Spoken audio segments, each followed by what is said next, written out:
নতুন সরকারের নির্বাচনী ইশতেহারের সাথে সঙ্গতি রেখে 6 মাসের জন্য মুদ্রানীতি ঘোষণা করেছে বাংলাদেশ ব্যাংক। সংকোচন কিংবা সম্প্রসারণ কোনোটাই না বলে এই মুদ্রানীতিকে সংকুলনমূলক অর্থাৎ পরিস্থিতি বুঝে ব্যবস্থা নেবার নীতি বলছেন বাংলাদেশ ব্যাংক গভর্নর। তবে সস্তায় চাল খাওয়াতে গিয়ে শেষে যেন কৃষকের ক্ষতি না হয় তা নিশ্চিত করারও পরামর্শ দিয়েছে কেন্দ্রীয় ব্যাংক। রিজভিনা হাসানের রিপোর্ট।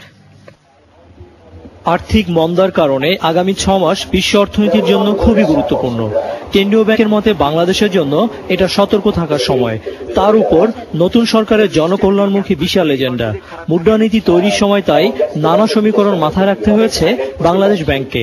তাদের বিভিন্ন যে আপনার উপকরণ আছে, সেচ, সার, বীজ, এইগুলোর ব্যাপারে কিন্তু আপনার সরকারকে সবসময় নজর রাখতে হবে যাতে এই তাদের কস্ট অফ প্রোডাকশনটা না বেড়ে যায়। কারণ আপনার ওইদিকে তো বাজার মূল্য কমে যাচ্ছে, চালের দাম যদি কমে যায় কিন্তু তার প্রোডাকশন না কমলে কিন্তু এই লোকেরা ইনসেন্টিভ পাবে না। এবং আপনারা জানেন কৃষকরা যারা প্রডিউস করে তারা কিন্তু প্রাইস সিগন্যালটা তাদের জন্য একটা বড়, এবং তারা এই বছরের প্রাইস সিগন্যাল ভালো থাকলে নেক্সট ইয়ারের জন্য ক্যালকুলেট করে। এই বছর যদি খারাপ থাকে নেক্সট ইয়ারটা তারা, এটা অনেকটা আমাদের ইকোনমিক থিওরি কবওয়েভ থিওরেম বলি আর কি। এই বছর হাই থাকলে নেক্সট ইয়ারে হাই এক্সপেকটেশন থাকে। কৃষি, শিল্প এবং সেবা খাত সহ মোট দেশজ উৎপাদন জিডিপিতে যেসব খাতের অবদান বেশি তা নিয়ে উদ্বেগের কারণ দেখছে না বাংলাদেশ ব্যাংক। তার উপর নির্বাচিত সরকারের প্রতি অগাধ আস্থার কারণে প্রবৃদ্ধি ধারণাকেও ছাড়িয়ে যাওয়ার সম্ভাবনা দেখছেন গভর্নর। এবং নতুন নির্বাচিত সরকারের দ্বারা সুষ্ঠুভাবে দায়িত্ব গ্রহণের ফলে রাজনৈতিক অনিশ্চয়তার অবসান এবং বিনিয়োগের আস্থা জোরালো হয়,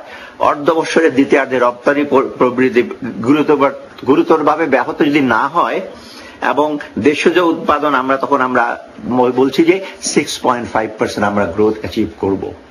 তবে গভর্নর বারবারই বলেছেন মুদ্রানীতি শেষ কথা নয়, পরিস্থিতি বিবেচনায় যে কোনো সময় যে কোনো সিদ্ধান্ত নেবেন তারা।